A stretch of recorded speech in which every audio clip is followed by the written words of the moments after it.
ભારતીય શેર બજારમાં મોટો કડાકો સેન્સેક્સ 1837 પોઈન્ટ ઘટી 72,696 પર બંધ નિફ્ટીમાં પણ 602 પોઈન્ટનો ઘટાડો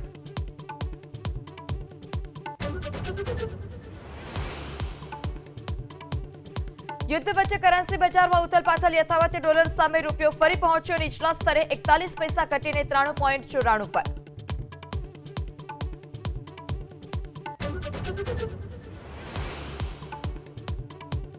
પડતર માંગને લઈ રાજકોટમાં આશા વર્કર બહેનોમાં રોષ સપ્ટેમ્બરથી એક પણ ઇન્સેન્ટિવ ન મળ્યું હોવાનો આરોપ બેનર સાથે વિરોધ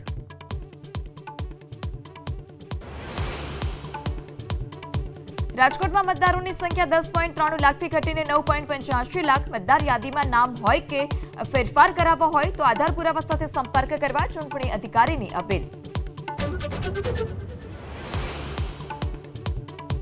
બારડોલીમાં BABS શાળામાં 136 જેટલા શિક્ષકોનો વિરોધ 3 મહિનાથી પગાર ન મળતા રોષ સંચાલકોના આંતરિક વિખવાદને લઈ BABS શાળામાં હડતાળ 3000 વિદ્યાર્થીઓના શિક્ષણ કાર્ય પર અસર